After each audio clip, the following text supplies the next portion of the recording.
আমনের দ্বারা যে জিনিসটার প্রয়োজন নাই বিধায় আপনি হালাই দিচ্ছেন সেই জিনিসটাই যদি অন্য কেউ নিয়ে যত্ন কইরা ভালোবাসে তিলে তিলে বড় কইরা সেটা থেকে ফল পায় সেই ক্রেডিট কেন আপনি নিতে আসবেন। আসসালামু আলাইকুম দাদুরা বুয়ারা, কেমন আছেন ব্যামাকটি? আশা করি ব্যামাকটি ভালো আছেন, মই আল্লাহ রহমতে আর আমনেকে দয় ভালোই আছে। তার হাসে এই মাছগুলো কিন্তু এককাল মই নিজে যেই কিনে আনছি, এককাল কত সুন্দর লাফালাফি করতে আসলো, আনতে আনতে একটু একটু মানে দাসমরা দিয়ে গেছে, জেতা আছে কিন্তু মাই পোলালি একটু সাইডে দেখাইতে আসলাম বৃষ্টির পানিতে। আর মগহিনে কিন্তু এককাল সবসময় এককাল গ্রামে হাঁসরা মাছ পাওয়া যায়, এর মধ্যে এখন একটু বেশি পানি তো এই সময় আর কি হাঁসরা এই বাইলা মাছ ট্যাংরা মাছ এইসব মাছ একটু বেশি পাওয়া যায়। এমনি হাঁসরা মাছ কিন্তু অল টাইম সব সময় পাওয়া যায় আর কি, কম বেশি কোনো সিজনই বাদ নাই। হ্যাঁ, পরে এই যে কত সুন্দর তরতাজা মাছ, এই লাগে তো তরতাজা জিনিস না দিয়ে খাইলে চলবে না। আর এই যে পুঁইশাক গাছটা দেখতেছেন, এই পুঁইশাকটা একজনে খাই হালাইতেছিল আর হেইতে মুই দুইটা ডাটা নিয়ে সুন্দর মতো কুইপে রাখছিলাম, এর লেগে কইতেছে। আর এই গাছটা দিয়ে কিন্তু এই প্রথম পুঁইশাক পারি না, এর আগেও 2-3 ফের খাওয়া হয়েছে, এইটা না 2বার খাওয়া হয়েছে, এইটা লেগে 3বার আর কি। আর এর পাশেই মোর কত সুন্দর সবজি বাগান হয়েছে, হেইয়ের টামনেগুলোকে শেয়ার করলাম আর কি ঘুরে ঘুরিয়া।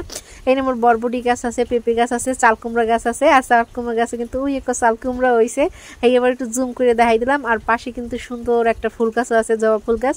জবা ফুল গাছ কিন্তু আবার গোলাপি কালার আর কি। বরবটি গাছটা কিন্তু অনেক করে বরবটি হয়েছে, আবার অনেকগুলো আবার নতুন করে উঠতে আছে গাছ। ও তার হাসে মোর কিন্তু আরেকটা গাছ বাদ গেছে, এখানে কিন্তু মোর আইছে বেগুন গাছও আছে। বেগুন গাছটা অত যত্ন নেওয়া হয় না, কারণ অ্যালার্জির জন্য বেগুন পুঁইশাক তেমন একটা খাই না। পুঁইশাক গাছ কিন্তু বৃষ্টিতে অনেক সুন্দর হয়েছে, এর লিগে একটু সুন্দর করে তুলে লই এলাম কয়টা আগা।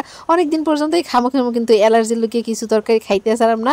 আর এখানে কইলাম না যে অন্য কেউ যদি ফালাইয়ে দেয় আর সেইটা যদি আপনি তুলে এনে সুন্দর করে যত্ন করে অবশ্যই আগলাই রেখে বড় করেন, আর তখন যদি সেইটার যদি ফলটা সুন্দর আর সেই সময় যদি অন্য মানুষটা ক্রেডিট নিতে সেই সময় মেজাজটা কেমন লাগে।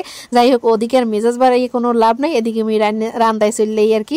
মুই এখানে মাছগুলো সুন্দর করে অর্ধেকখানি মাছ লইছি আর অর্ধেকখানি মাছ ধুয়ে দিছি। এনে যেহেতু অনেকগুলো মাছ আনলে এদিকে আমি অর্ধেকখানি লইছি, অর্ধেকখানিতেই কিন্তু অনেকগুলো মোরা যেহেতু অল্প কয়েকজন মানুষ ফ্যামিলিতে, এতে কিন্তু আমাকে বাহার মতো হয়ে যাইবে, এমনকি 2 বেলার জায়গায় 3 বেলা হয়ে যাইবে যা বুঝতে আসি। এরপর আমি মাছগুলো সুন্দর করে ধুয়ে পয়সা এই যে চুলা হালে চলে এলাম।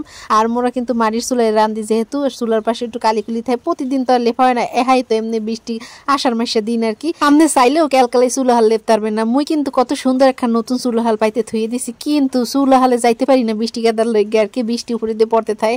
এইটি একটু শুকনো শুকনো আছে দেখে এহিনি রান্ধি আর কি। মোর কত অত সুন্দর একটা চুলা বানিয়ে হেইনে কিন্তু মুই রাঁধতে পারি না, কারণ ওহিনতে পানি পড়ে আর কি। যাই হোক, পোলার কইছিলাম বাবু একটু ক্যামেরা করে দাও, একটু ধরো আর কি। পেলাই মানে মোর থত মরইছে, মাথা উঠে না, মাথা উঠলে থত মরই না, এরকম একটা জিনিস আর কি। যাই হোক, ফেসবুক তো আর মোরে মনিটাইজেশন দেয় না যে মুই এখন ক্যামেরাম্যান রাখিলাম।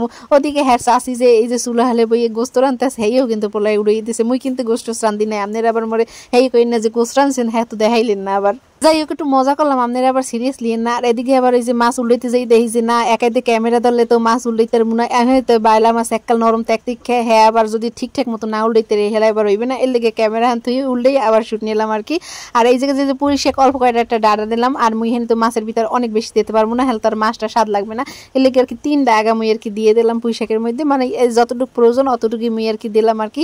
হ্যাঁ, পরে ঠেই জেনে বেশি হয়ে গেছে, ওদের রান্নার পর দেখি যে না একটুখানি হয়ে গেছে, বেশি আর হয় নাই। কিন্তু মোর দাদুরা বুয়ারা বিশ্বাস করেন মাছটা এত এত মজা হয়েছে যা কই বুঝিতে পারবো না, একটা তরতাজা জিনিস খাইতেই অন্যরকম একটা স্বাদ না কি কোন। যাই হোক, দাদুরা বুয়ারা আপনারা বিদায় দিলে মুই এখানেই যাইছে আজকের মতো, এখানেই শেষ। আবার একটা পরবর্তীতে একটা ভিডিওতে দেখা হইবে, সেই পর্যন্ত সবাই ভালো থাকেন, সুস্থ থাকবেন, টাটা, আল্লাহ হাফেজ।